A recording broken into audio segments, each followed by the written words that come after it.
എല്ലാവർക്കും നമ്മുടെ ഇന്നത്തെ ക്ലാസ്സിലേക്ക് സ്വാഗതം. നാം കഴിഞ്ഞ ക്ലാസ്സിൽ നമ്മുടെ ടെക്സ്റ്റ് ബുക്കിലെ പേജ് നമ്പർ 154 ഒന്നാമത്തെ ചോദ്യമാണ് ചെയ്ത് നിർത്തിയത് അല്ലേ. ഇനി നമുക്കതിലെ രണ്ടാമത്തെ ചോദ്യം എന്താണെന്ന് നോക്കാം. The picture shows to circles with same centre and A line. അതായത് ഇവിടെ നമുക്കൊരു പിക്ചർ തന്നിട്ടുണ്ട്, അതിൽ രണ്ട് സർക്കിളുകളുണ്ട് അല്ലെ.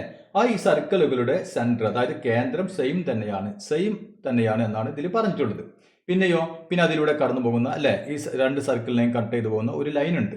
Okay, prove that the portions of the line between the circles on the both sides are equal.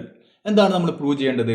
ഈ രണ്ട് സർക്കിളുകൾക്കിടയിലും രണ്ട് സർക്കിളുകൾക്കിടയിലായിട്ട് ഈ ലൈനിന്റെ കുറച്ച് ഭാഗങ്ങളുണ്ട് അല്ലെ. അതായത് ഇവിടെ ഒരു ഭാഗമുണ്ട്, ഇവിടെയും ഒരു ഭാഗമുണ്ട്. അവയുടെ നീളങ്ങൾ തുല്യമാണ് എന്നാണ് നമ്മൾ പ്രൂവ് ചെയ്യേണ്ടത്. അപ്പൊ ഇങ്ങോട്ട് നോക്കിയേ, ഇവിടെ ഈ നമ്മൾ ചെറിയ സർക്കിൾ മാത്രം എടുത്തു കഴിഞ്ഞാൽ നോക്കിയേ, അതിന്റെ ഒരു കോഡായിട്ട് വരും ഈ ലൈൻ അല്ലെ. അതുപോലെ വലിയ സർക്കിൾ എടുത്താലോ, അതിന്റെ ഒരു കോഡാണ് അല്ലെ. ഇവിടെ മുതൽ ഇവിടം വരെ അതിന്റെ ഒരു കോഡാണ്. അപ്പൊ നമുക്ക് എന്ത് മനസ്സിലായി? ഈ രണ്ട് സർക്കിളിന്റെയും കോഡാണ് ഇതെന്ന് നമുക്ക് മനസ്സിലായി അല്ലെ. അപ്പൊ നമുക്ക് ആദ്യം എന്ത് ചെയ്യാം, ഇതിനൊരു പേരുകൾ കൊടുക്കാം. അപ്പൊ നമുക്ക് ഈ ലൈൻ, ഈ വലിയ സർക്കിളിനെ കട്ട് ചെയ്യുന്ന ഭാഗങ്ങൾ ഇപ്പൊ നമുക്ക് PQ എന്ന് കൊടുത്തു.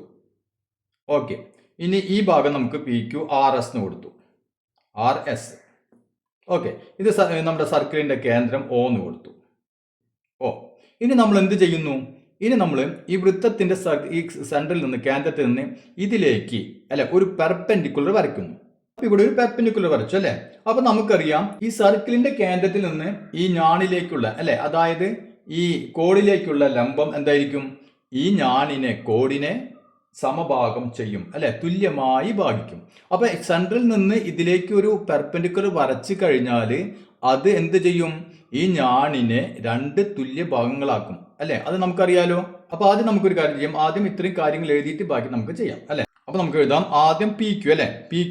PQ എന്ന് പറയുന്നത് PQ ഈസ് എ കോഡ്, ഒരു കോഡാണ് അല്ലെ, ഓഫ് എന്തിന്റെ?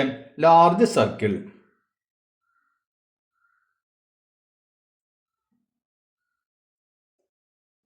ഓക്കെ, അപ്പോൾ PQ എന്ന് പറയുന്നത് വലിയ സർക്കിളിന്റെ ഒരു കോഡാണ് അല്ലെ.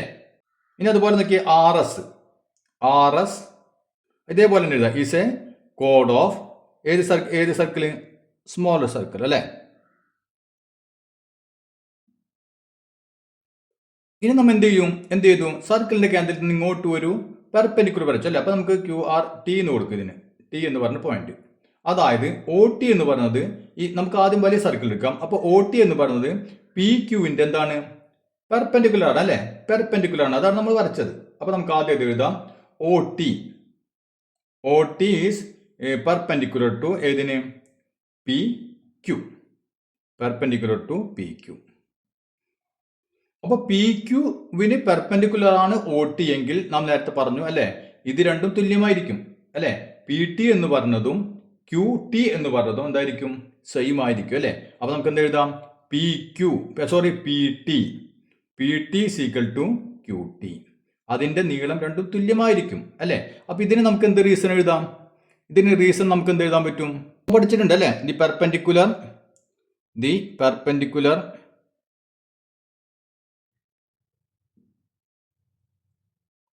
ഓക്കെ, അത് നിങ്ങൾ എഴുതാം. എന്താണ് എഴുതേണ്ടത്?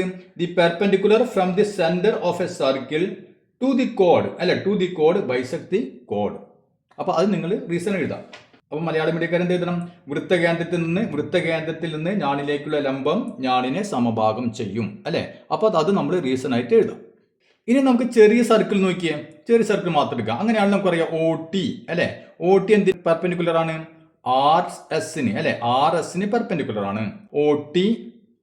ഇത് നമ്മൾ ആദ്യം വലിയ സർക്കിളിന്റെ കാര്യമാണ് എഴുതിയത്. നമ്മൾ ചെറിയ circle OT is perpendicular to RS അല്ലെ. അങ്ങനെയാണെങ്കിൽ പെർപെൻഡിക്കുലർ ആണെങ്കിൽ എന്തായിരിക്കും? RTയും STയും തുല്യമായിരിക്കും അല്ലെ. RT equal to ST. ഇത് രണ്ടും തുല്യമായിരിക്കും അല്ലെ. അതിന്റെ റീസൺ എന്താണ്? ഇത് തന്നെയാണ് റീസൺ അല്ലെ. ഇതേ റീസൺ തന്നെ എഴുതി വെക്കാം. ഇനി നോക്കിയാൽ നമ്മൾ എഴുതിയത് എന്താ? PTയും QTയും ഈക്വൽ അല്ലെ. അതായത് PTയും QTയും ഈക്വൽ ആണ്. പിന്നെ എന്തെഴുതി? RTയും STയും ഈക്വൽ ആണ്, അല്ലെ. അങ്ങനെയാണെങ്കിൽ നോക്കിയാൽ ഈ ലെങ്ത്തിൽ നിന്ന് ഈ ലെങ്ത് കുറച്ച് കഴിഞ്ഞാൽ നമുക്ക് ഇത് കിട്ടും അല്ലേ? അതുപോലെ ഈ ലെങ്ത്തിൽ നിന്ന് ഈ ലെങ്ത് കുറച്ച് കഴിഞ്ഞാൽ ഇത് കിട്ടും അല്ലേ? അതായത് നോക്കിയാൽ ഇപ്പോൾ പി ടി സിക്കൽ ക്യൂ ടി അത് നമുക്ക് ഒന്നാമത് അതൊരു ഇക്വേഷൻ ആയിട്ട് എടുക്കാം. നമുക്ക് നോക്കിയാൽ അത് ഫസ്റ്റ് ഇക്വേഷൻ. ഇനി നമ്മൾ അടുത്തത് R T is equal to S T, അത് നമ്മുടെ സെക്കൻഡ് ഇക്വേഷൻ. ഓക്കെ, അങ്ങനെയാണെങ്കിൽ ഈ ഇക്വേഷനിൽ നിന്ന് ഈ ഇക്വേഷൻ ഞാൻ കുറയ്ക്കാമെന്ന് വിചാരിക്കാം. മനസ്സിലായ? ഈ ഇക്വേഷനിൽ നിന്ന് ഈ ഇക്വേഷൻ കുറയ്ക്കുന്നു. അതായത് നോക്കിയാൽ 1ൽ നിന്ന് 2 മൈനസ് ചെയ്യുന്നു. അതായത് അതിൻ്റെ അർത്ഥം എന്താണ്? നമ്മുടെ ഈ സമചിഹ്നത്തിന് ഇപ്പുറത്തുള്ളത് ഇതിൽ നിന്ന് ഇത് കുറയ്ക്കുന്നു, അതുപോലെ ഇതിൽ നിന്ന് ഇത് കുറയ്ക്കുന്നു. മനസ്സിലായില്ലേ? അപ്പോൾ പി ടിയിൽ നിന്ന് ആർ ടി കുറയ്ക്കുന്നു. അപ്പോൾ ഇവിടെ നോക്കിയാൽ പി ടി ഈ നീളം, അതിൽ നിന്ന് ആർ ടി കുറച്ചാൽ ബാക്കി എന്ത് വരും? പി ടി ഇത്ര നീളമുണ്ട്, ആർ ടി ഈ നീളം, അപ്പോൾ അത് കുറച്ച് ആർ ടി കുറച്ച ബാക്കി എന്താ വരാം? പി ആർ വരും അല്ലേ? ബാക്കി പി ആർ ഉള്ളൂ ഇവിടെ. അപ്പോൾ is equal to P R is equal to എന്ത് വരും? ഇനി നോക്കിയാൽ ക്യൂ ടിയിൽ നിന്ന് എസ് ടി കുറയ്ക്കുന്നു അല്ലെ? ക്യൂ ടിയിൽ നിന്ന് എസ് ടി കുറയ്ക്കുന്നു. ക്യൂ ടി എന്ന് പറഞ്ഞാൽ ഈ ലെങ്ത്, എസ് ടി എന്ന് പറഞ്ഞാൽ ഈ ലെങ്ത്. അപ്പൊ ഇതിൽ നിന്നും ഇത്രയും നീളം കുറച്ച് കഴിഞ്ഞാൽ ബാക്കി എന്ത് വരും? ക്യൂ എസ് വരും അല്ലെ? അപ്പൊ ക്യൂ എസ് മനസ്സിലായില്ലേ?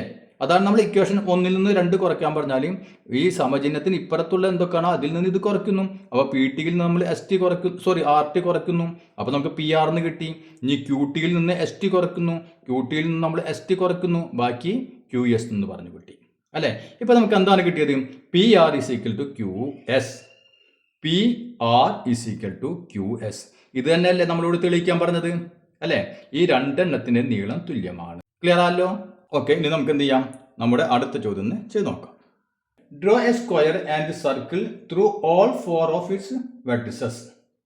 അതായത് ഒരു സ്ക്വയർ, ഒരു സമചതുരം, പിന്നെയോ അതിന്റെ 4 മൂലകൾ, സമചതുരത്തിന്റെ 4 മൂലകളിലൂടെയും കടന്നു പോകുന്ന ഒരു എന്ത് വരയ്ക്കണം? ഒരു സർക്കിളും വരയ്ക്കണം. പിന്നെയോ join the vertices of the square and the points where the diameters parallel to the sides of the square meet the circle. എന്താണ് പറഞ്ഞിട്ടുള്ളത്? ഈ സ്ക്വയറിന്റെ അതായത് സമചതുരത്തിന്റെ വശങ്ങൾക്ക് പാരലായ 2 ഡയമീറ്ററുകൾ അല്ലെ? അപ്പൊ ഇതിനൊക്കെ ഈ 2 വശങ്ങൾ അതിന് പാരലായിട്ടുള്ള ഒരു ഡയമീറ്റർ. ഓക്കെ, അതുപോലെ ഈ 2 വശങ്ങൾ അതിന് പാരലായിട്ടുള്ള ഒരു ഡയമീറ്റർ അല്ലെ? അപ്പൊ ഇതും പിന്നെ ഈ നമ്മുടെ ഈ സ്ക്വയറിന്റെ മൂലകളും തമ്മിൽ ഇങ്ങനെ ബന്ധിപ്പിക്കാം. മനസ്സിലായല്ലോ? അതായത് ഈ ഡയമീറ്ററിന്റെ 2 അറ്റം, അപ്പൊ 2 അറ്റം എന്ന് പറഞ്ഞാൽ 4 അറ്റങ്ങൾ അല്ലെ? 2 ഡയമീറ്ററിന് 4 അറ്റങ്ങൾ വരും. ഈ അറ്റവും ഈ സ്ക്വയറിന്റെ 4 അറ്റവും കൂടി കൂട്ടിയിട്ട് 4 മൂലകളും കൂടി കൂട്ടിയിട്ട് എന്ത് ചെയ്യാം? ജോയിൻ ചെയ്തിട്ട് ഒരു എന്ത് വരയ്ക്കണം? പോളിഗൺ വരയ്ക്കണം അല്ലെ? അതായത് ബഹുഭുജം വരയ്ക്കണം. ഓക്കെ, അപ്പൊ നമുക്ക് ഇങ്ങനത്തെ ഒരു ബഹുഭുജം കിട്ടി. ഇനി prove that it is a regular octagon. എന്താണെന്ന് പ്രൂവ് ചെയ്യണം? ഇതൊരു അഷ്ടഭുജം അല്ലെ? അഷ്ടഭുജമാണെന്ന് 8 സൈഡുകൾ ഉണ്ട് അല്ലെ? 1 2 3 4 5 6 7 8.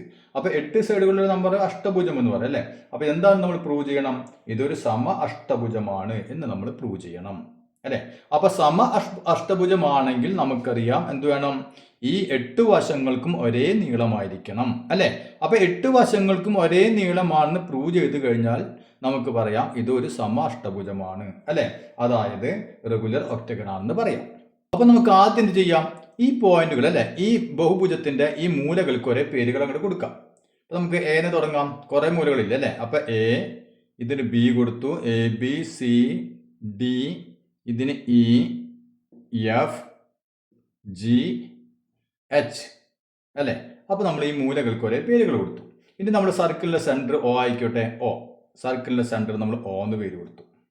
ഇനി നോക്കിയേ, നമുക്കിപ്പോൾ ഇവിടെ നോക്കിയാൽ ഈ വശവും അല്ലെ ഇതും ഈക്വൽ ആണെന്ന് പ്രൂവ് ചെയ്താൽ മതി അല്ലെ? ഇത് 2 ഈക്വൽ ആണെന്ന് പ്രൂവ് ചെയ്താൽ മതി അല്ലെ? അപ്പൊ അങ്ങനെ നമ്മൾ പ്രൂവ് ചെയ്ത് കഴിഞ്ഞാൽ നമുക്ക് എന്ത് കിട്ടും? ഇതൊരു റെഗുലർ ഒക്ടഗൺ ആണെന്ന് കിട്ടും അല്ലെ? അപ്പൊ അതിന് നമ്മുടെ മാർഗം എന്താ? എളുപ്പമാർഗം എന്താ? ഇവിടെ നമുക്ക് ഒരു ട്രയാങ്കിൾ കിട്ടുന്നുണ്ടല്ലോ അല്ലെ? അതുപോലെ ഇവിടെയും ഒരു ട്രയാങ്കിൾ കിട്ടുന്നുണ്ട് അല്ലെ? അപ്പൊ ഈ 2 ട്രയാങ്കിളും ഈക്വൽ ട്രയാങ്കിൾ ആണെന്ന് നമ്മൾ പ്രൂവ് ചെയ്യാൻ നമുക്ക് കഴിഞ്ഞാൽ നമുക്ക് എന്ത് പറയാം? ഈ 2 സൈഡുകളും ഈക്വൽ ആണെന്ന് പറയാം അല്ലെ? ഈ സൈഡും ഈക്വൽ ആണെന്ന് പറയാം. അതിന് നമുക്ക് എന്ത് വേണം? ഈ 2 ട്രയാങ്കിൾ ഈക്വൽ ആണെന്ന് പ്രൂവ് ചെയ്യണം, വേണ്ടേ? അപ്പൊ നമുക്ക് അതിലേക്കുള്ള പണികൾ നമുക്ക് ആദ്യം നോക്കാം. അപ്പൊ ഇവിടെ നോക്കിയാൽ ഈ വൃത്തത്തിന്റെ കേന്ദ്രം O ആണ് അല്ലെ? ഇനി ഇങ്ങനെ നോക്കിയാൽ വൃത്തത്തിന്റെ ഈ HB എന്ന് പറയുന്നത് എന്താണ്? ഈ വൃത്തത്തിന്റെ ഒരു കോഡാണ് അല്ലെ? ഞാനാണ്. ഇനി നമുക്ക് ഈ ആംഗിൾ എത്രയായിരിക്കും? ഈ 2 ആംഗിളുകളും നമുക്കതിന് മുമ്പ് ഈ 2 ആംഗിൾ നോക്കാം. ഇത് എത്രയായിരിക്കും? ഇത് 90 ഡിഗ്രി വെച്ചായിരിക്കും അല്ലേ? എന്താ കാരണം? ഇത് നോക്കിയാൽ ഇത് സ്ക്വയർ ആണ് അല്ലേ? സ്ക്വയർ ആകുമ്പോൾ ഇവിടെ നമുക്കറിയാം ഇത് എത്ര ഡിഗ്രിയാണ്? 90 ഡിഗ്രികൾ അല്ലേ? ഓക്കെ. ഇനി ഈ ലൈൻ ഏതിന് പാരലാണ്? ഈ വശത്തിന് പാരലാണ്. അതുപോലെ ഈ ലൈൻ ഏതിന് പാരലാണ്? ഈ വശത്തിന് പാരലാണ്. അങ്ങനെയാണെങ്കിൽ ഇതേ ആംഗിൾ തന്നെയായിരിക്കും ഇവിടെ ഉണ്ടാവും അല്ലേ? അതായത് ഈ ആംഗിളും ഈ ആംഗിളും 90. അപ്പൊ അങ്ങനെയാണെങ്കിൽ ഈ ആംഗിളും ഈ ആംഗിളും 90 അല്ലേ? അപ്പൊ ഈ ചെറിയ രണ്ട് ട്രയാങ്കിളിലെ ഈ രണ്ട് കോണുകൾ നമുക്ക് എന്താണെന്ന് കിട്ടി? 90 ഡിഗ്രി വെച്ചാണെന്ന് കിട്ടി അല്ലേ? അതായത് ഇത് 90 ഡിഗ്രി ആണെങ്കിൽ ഇതെന്താണ്? അതിന്റെ പെർപെൻഡിക്കുലർ ബൈസെക്ടർ ആണ് അല്ലേ? അപ്പൊ നമുക്ക് എന്ത് കിട്ടും? ഈ ഡിസ്റ്റൻസും ഈക്വൽ ആണെന്ന് കിട്ടും. അപ്പൊ നമുക്ക് ഈ പോയിന്റ് നമുക്ക് പി എന്ന് കൊടുക്കാം. ഈ പോയിന്റ് പി. ഓക്കെ. അങ്ങനെയാണെങ്കിൽ എച്ച് പി എന്ന് പറയുന്നതും ബി പി എന്ന് പറയുന്നത് എന്താണ്? ഈക്വൽ ആണ് അല്ലേ? അപ്പൊ നമ്മൾ ഈ രണ്ട് ട്രയാങ്കിൾ എടുക്കുകയാണെങ്കിൽ ഈ നമുക്ക് പ്രൂവ് ചെയ്യേണ്ടത് ഇതും ഈക്വൽ ആണെന്ന് പ്രൂവ് ചെയ്യണം അല്ലേ? അപ്പൊ അതിലേക്കാണ് നാം പോകുന്നത്. അതിന് നോക്കിയാൽ ഈ ആംഗിളും 90 ഡിഗ്രി വെച്ചാണ് നമുക്ക് കിട്ടി. ഓക്കെ. ഇനി ഈ സൈഡും ഈക്വൽ ആണെന്ന് നമുക്ക് കിട്ടി. ഓക്കെ. ഇനി ഇത് നോക്കിയാൽ കോമൺ സൈഡ് ആണെന്ന് കിട്ടി അല്ലേ? അങ്ങനെയാണെങ്കിൽ രണ്ട് സൈഡുകളും അതിനിടയിലുള്ള ആംഗിളും ഈക്വൽ ആണല്ലോ? ആണ് അല്ലേ? അങ്ങനെയാണെങ്കിൽ ഈ രണ്ട് ട്രയാങ്കിൾ എന്താണ്? ഈക്വൽ ട്രയാങ്കിൾ ആണ്. ഈക്വൽ ട്രയാങ്കിൾ ആണെങ്കിൽ ഈ വശവും ഈക്വൽ ആയിരിക്കും അല്ലേ? സിമിലർ സൈഡുകളാണ്. മനസ്സിലായല്ലോ? അപ്പൊ നമുക്ക് ഈ സൈഡും ഈക്വൽ ആണെന്ന് കിട്ടി. ഓക്കെ. ആദ്യം നമുക്ക് അത്ര കാര്യങ്ങൾ എഴുതാം, എന്നിട്ട് നമുക്ക് അടുത്ത സ്റ്റെപ്പിലേക്ക് കടക്കാം. അപ്പൊ നമുക്ക് ആദ്യം ഈ രണ്ട് ട്രയാങ്കിൾ എഴുതാം അല്ലേ? അപ്പൊ consider triangle A P H ഈ triangle and triangle A P B. അപ്പൊ നമ്മൾ ഈ രണ്ട് ട്രയാങ്കിളുകളും പരിഗണിച്ചാൽ ആദ്യം നമുക്ക് എന്ത് എഴുതാം? എച്ച് പിയും ബി പിയും തുല്യമാണ് അല്ലെ? അപ്പൊ H P equal to B P അല്ലെ? ഈ രണ്ട് വശങ്ങളും തുല്യമാണ്. ഇനിയോ ഈ കോണും തുല്യമാണ് അല്ലെ? Angle A P H equal to angle A P B അല്ലെ? Equal to 90 degree. അപ്പൊ ഇതിന് നമുക്ക് എന്ത് റീസൺ എഴുതാം? The perpendicular from the centre of A circle to the code bisects the code അല്ലെ? അത് നമുക്ക് എഴുതാം. അതായത് വൃത്തകേന്ദ്രത്തിൽ നിന്ന് ഈ ഞാണിലേക്കുള്ള ലംബം ഞാണിനെ സമഭാഗം ചെയ്യും അല്ലെ? നമുക്ക് നോക്കിയാൽ പി എ എന്ന് പറയുന്ന സൈഡ് അല്ലെ? P A equal to P A. അതെന്താണ്? കോമൺ സൈഡ് ആണ് അല്ലെ? രണ്ട് ട്രയാങ്കിളിലും കൂടി വരുന്ന സൈഡാണ് പി എ. അപ്പൊ ഒന്ന് നോക്കിയേ, രണ്ട് സൈഡുകൾ ഈക്വൽ ആണെന്ന് കിട്ടി, അതിനിടയിലുള്ള ആംഗിളും ഈക്വൽ ആണെന്ന് കിട്ടി അല്ലെ? അങ്ങനെയാണെങ്കിൽ നമുക്ക് എന്ത് പറയാം? ഈ രണ്ട് ത്രികോണങ്ങളും ഈക്വൽ ട്രയാങ്കിൾ ആണെന്ന് പറയാം അല്ലെ? അതായത് ട്രയാങ്കിൾ ഏതാണ്? A P H and triangle A P B അല്ലെ? ആർ എന്താണ്? ഈക്വൽ. അവ രണ്ടും തുല്യ ത്രികോണങ്ങളാണ്. അപ്പൊ തുല്യ ത്രികോണങ്ങളാണെങ്കിൽ അവയുടെ സമാന വശങ്ങൾ തുല്യമായിരിക്കും അല്ലെ? അപ്പൊ നമുക്ക് എന്ത് എഴുതാം? ഇവിടെ ഈ ത്രികോണത്തിന്റെ എ എച്ച് എന്ന് പറഞ്ഞ വശം, ഇതിന്റെ എ ബി എന്ന് പറഞ്ഞ വശം രണ്ടും എന്തായിരിക്കും? തുല്യമായിരിക്കും അല്ലെ? Therefore AH equal to A B അല്ലെ? സിമിലർ സൈഡ്സ്, സമാന വശങ്ങൾ. ഇപ്പൊ നമുക്ക് നോക്കിയേ, ഈ രണ്ട് വശവും ഈക്വൽ ആണെന്ന് കിട്ടി. ഓക്കെ. അതുപോലെ നമുക്ക് എന്ത് ചെയ്യാം? ഇവിടെ എടുത്ത് അതേപോലെ നോക്കുകയാണെങ്കിൽ ഈ രണ്ട് വശങ്ങളും ഈക്വൽ ആണെന്ന് പ്രൂവ് ചെയ്യാൻ പറ്റില്ല. അതായത് ഈ രണ്ട് ത്രികോണങ്ങൾ എടുത്തു കഴിഞ്ഞാൽ നമുക്ക് നോക്കിയാൽ ഈ ഡി സി എന്ന് പറഞ്ഞ വശം ബി സി എന്ന് പറഞ്ഞ വശം ഈക്വൽ ആണെന്ന് പറയാം. അതേപോലെ തന്നെ നമുക്ക് ഇവിടെ നോക്കിയാൽ ഈ എഫ് ഇയും ഈ എഫും ഡി എഫും അല്ലെ? ഇത് രണ്ടും ഈക്വൽ ആണെന്ന് പറയാം. അതേപോലെ നമുക്ക് ഇതും കിട്ടും അല്ലെ? അതായത് ഇത് രണ്ടും ഈക്വൽ ആണ്, ഇത് രണ്ടും ഈക്വൽ ആണ്, ഇത് രണ്ടും ഈക്വൽ ആണ്, ഇത് രണ്ടും ഈക്വൽ ആണ്. ഓക്കെ. അത് നമുക്ക് കിട്ടും അല്ലെ? പക്ഷെ നമുക്ക് ഇനി വേണം ഇത് രണ്ടും ഈക്വൽ ആണെന്ന് നോക്കണം അല്ലെ? ഇത് രണ്ടും ഈക്വൽ ആണ് നമ്മൾ പ്രൂവ് ചെയ്തു, അല്ലെങ്കിൽ ഇത് രണ്ടും ഈക്വൽ ആണ് നമുക്ക് ഇതേ കാര്യം വെച്ച് പ്രൂവ് ചെയ്യാൻ പറ്റും. പക്ഷെ നമുക്ക് എന്ത് വേണം? ഇത് രണ്ടും ഈക്വൽ ആണോ? ഇതാണ് അടുത്ത വിഷയം അല്ലെ? അപ്പൊ നമുക്ക് അതിന് മുമ്പ് എഴുതാം സിമിലർലി. ആദ്യം എഴുതാം അല്ലെ? സിമിലർലി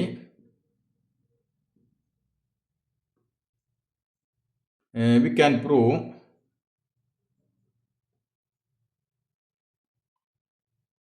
ഏതൊക്കെ പ്രൂവ് ചെയ്യാൻ പറ്റും? ഇത് രണ്ടും ഈക്വൽ ആണെന്ന് പ്രൂവ് ചെയ്ത പോലെ തന്നെ ഏത് ചെയ്യാൻ പറ്റും? B equal to C D അല്ലെ? C B equal to C D. പിന്നെയോ E D equal to E F അല്ലെ? E D equal to E F എന്ന് പ്രൂവ് ചെയ്യാം. ഇനി ഇവിടെ നോക്കിയാൽ നമുക്ക് GF is equal to GH എന്ന് പ്രൂവ് ചെയ്യാം അല്ലേ. അപ്പം GF is equal to GH. അപ്പോൾ നമ്മൾ നേരത്തെ പറഞ്ഞ പോലെ ഇത് രണ്ട് സെയിം ആണ്, ഇത് രണ്ടും സെയിം ആണ്, ഇത് രണ്ടും സെയിം ആണ്, ഇത് രണ്ടും സെയിം ആണ്. നമുക്ക് ഇതേപോലെ നമുക്ക് പ്രൂവ് ചെയ്യാൻ പറ്റും. പക്ഷേ ഇനി നമുക്ക് എന്ത് വേണം, ഇതും സെയിം ആണോ എന്ന് നോക്കണം അല്ലേ. അപ്പോൾ ഇതും സെയിം ആണെങ്കിൽ നമുക്ക് പറയാം ഇതെല്ലാതും സെയിം ആണെന്ന് പറയാം അല്ലേ. അപ്പോൾ നമുക്ക് എന്ത് ചെയ്യണം, അടുത്തത് ഈ രണ്ട് ട്രയാങ്കിളുകളും സെയിം ആണോ എന്നൊന്ന് നോക്കണം. അപ്പോൾ നമ്മളോട് നോക്കിയാൽ ഈ ട്രയാങ്കിൾ APB അല്ലേ. അപ്പോൾ ട്രയാങ്കിൾ B ഇവിടെ നമുക്ക് P കൊടുത്താൽ ഇവിടെ നമുക്ക് Q എന്ന് കൊടുക്കാം. അപ്പോൾ BQC ഈ രണ്ട് ട്രയാങ്കിളും ഈക്വൽ ആണോ എന്ന് നോക്കാം. ഇവിടെ നോക്കിയാൽ ഇത് 90 ഡിഗ്രി ആണ് അല്ലേ. അപ്പോൾ അതേപോലെ നമ്മൾ ഇവിടെ പറഞ്ഞ അതേ കാരണം കൊണ്ട് തന്നെ ഇവിടെ 90 ഡിഗ്രി ആണ്, ഇതും 90 ഡിഗ്രി ആണ് അല്ലേ. ഓക്കെ, അപ്പോൾ ഈ ആംഗിളും 90 ഡിഗ്രി എന്ന് കിട്ടി. ഇനി ഈ സൈഡും നോക്കിയേ. ഈ സൈഡ് എന്ന് പറഞ്ഞാൽ എന്താണ്, നമ്മുടെ ഈ സ്ക്വയറിന്റെ അല്ലെ ഒരു വശത്തിന്റെ പകുതി നീളമാണിത് അല്ലെ. സ്ക്വയറിന്റെ ഒരു സൈഡിന്റെ പകുതി നീളം, ഇവിടെയും സ്ക്വയറിന്റെ നീളത്തിന്റെ അത് ഒരു വശത്തിന്റെ പകുതിയാണിത് അല്ലെ. അങ്ങനെയാണെങ്കിൽ രണ്ടും ഈക്വൽ ആണ് അല്ലെ. അപ്പൊ ഈ സൈഡും ഈക്വൽ ആണ്. ഓക്കെ, അപ്പോൾ അത് കിട്ടി അല്ലേ. ഇനി നമുക്ക് ഈ സൈഡും ഈക്വൽ ആണെന്ന് നോക്കാം. ഓക്കെ, ഇവിടെ നോക്കിയാൽ ഈ OC എന്ന് പറയുന്നത് എന്താണ്, സർക്കിളിന്റെ റേഡിയസ് ആണ് അല്ലേ. റേഡിയസ്, ഇതും സർക്കിളിന്റെ റേഡിയസ്. ഓക്കെ, ഇനി ഇത് നോക്കിയാൽ OCയിൽ നിന്ന് ഇത്രയും ഭാഗം കുറച്ചതാണ് ഇത് അല്ലെ. അതായത് OCയിൽ നിന്ന് ഒരു വശത്തിന്റെ പകുതി കുറച്ചതാണിത്. ഏതിൽ നിന്ന്, റേഡിയസിൽ നിന്ന് അല്ലെ. അപ്പൊ നമുക്ക് ഇവിടെ നോക്കിയാൽ റേഡിയസിൽ നിന്ന് സ്ക്വയറിന്റെ പകുതി കുറച്ചതാണിത് അല്ലെ. അങ്ങനെയാണെങ്കിൽ ഇത് രണ്ടും എന്തായിരിക്കും, ഈക്വൽ ആയിരിക്കും. അതായത് ഈ രണ്ട് ത്രികോണം പരിഗണിച്ചു കഴിഞ്ഞാൽ നമുക്ക് ഈ സൈഡും ഈക്വല്, ഈ സൈഡും ഈക്വല്, അതിനിടയിലുള്ള രണ്ട് കോണുകളും ഈക്വല്. അങ്ങനെയാണെങ്കിൽ ഈ രണ്ട് ട്രയാങ്കിളും എന്തായിരിക്കും, രണ്ട് ട്രയാങ്കിളും ഈക്വൽ ട്രയാങ്കിൾ ആയിരിക്കും. അപ്പൊ നമുക്ക് എഴുതാം ട്രയാങ്കിൾ APB അല്ലെ. Triangle APB and triangle BQC are equal ആണ് അല്ലെ. എന്താണ് കാരണം, നമ്മൾ എഴുതിയ എന്ത്, PBയും QBയും equal. PB equal to QB ആണ്. പിന്നെയോ PAയും QCയും equal. PA equal to QC. പിന്നെയോ ഈ രണ്ട് ആംഗിളും 90 ഡിഗ്രി വെച്ചല്ലേ. Angle APB equal to angle QBC അല്ലെ. APB ഈ ആംഗിളും QBC ഈ ആംഗിളും ഈക്വൽ. അങ്ങനെയാണെങ്കിൽ ഇത് രണ്ടെന്താണ്, തുല്യ ത്രികോണങ്ങളാണ്. അപ്പൊ തുല്യ ത്രികോണങ്ങളാണെങ്കിൽ തുല്യമായ ആംഗിളുകൾക്ക് ഓപ്പോസിറ്റുള്ള വശങ്ങൾ തുല്യമായിരിക്കും അല്ലേ. അപ്പൊ 90 ഡിഗ്രിക്ക് ഓപ്പോസിറ്റുള്ള വശം ഇതാണ്, ഇതിന് ഓപ്പോസിറ്റുള്ള വശം ഇതാണ് അല്ലെ. അപ്പൊ നമുക്ക് എന്ത് പറയാം, therefore ABC equal to BC. അല്ലെങ്കിൽ നമുക്ക് CB എന്ന് കൊടുക്കാം അല്ലെ. ഇപ്പൊ ഇവിടെ നമ്മൾ CB എന്നല്ല കൊടുത്തിട്ടുള്ളത്, അതുകൊണ്ട് നമുക്ക് ABC ഈക്വൽ ടു CB ഒക്കെ സെയിം തന്നെ. അതായത് ഇതും ഈക്വൽ ആണെന്ന് പറഞ്ഞാൽ നമ്മൾ ഇതും ഈക്വൽ ആണെന്ന് പറഞ്ഞാൽ അങ്ങനെ നമ്മൾ പറഞ്ഞു പോയി അല്ലേ. ഇപ്പൊ നോക്കിയാൽ ഇതും ഈക്വൽ ആണ് അല്ലെ. അങ്ങനെയാണെങ്കിൽ നമുക്ക് എന്ത് കിട്ടും, എല്ലാ സൈഡുകളും അല്ലെ, ഇതിന്റെ എല്ലാ സൈഡുകളും എന്താണ്, ഈക്വൽ ആണ് നമുക്ക് കിട്ടി. സോ നമുക്ക് എന്ത് എഴുതാം, സോ ഏതൊക്കെ ഈക്വൽ ആയിരിക്കും, എല്ലാ വശങ്ങളും ഈക്വൽ ആയിരിക്കും അല്ലെ. അപ്പൊ ABC ഈക്വൽ ടു എന്ത് എഴുതാം, ABC ഈക്വൽ ടു BC അല്ലെ. ABC ഈക്വൽ ടു BC അല്ലെങ്കിൽ CB equal to CD equal to DE equal to EF equal to FG അല്ലെ. FG ഇത്ര വരെ എത്തി അല്ലെ. ഇനി GH HA equal to GH equal to HA. അപ്പോൾ നമുക്ക് എന്ത് എഴുതാം, so it is a regular octagon അല്ലെ. ആയതുകൊണ്ട് ഇത് ഒരു സമഷഡ്ഭുജമാണ്. അപ്പോൾ ഇത് മനസ്സിലായല്ലോ. അപ്പോൾ ഇന്നത്തെ ക്ലാസ് എല്ലാവർക്കും മനസ്സിലായെന്ന് കരുതുന്നു. നമുക്ക് അടുത്ത ഭാഗം അടുത്ത ക്ലാസ്സിൽ ചെയ്യാം.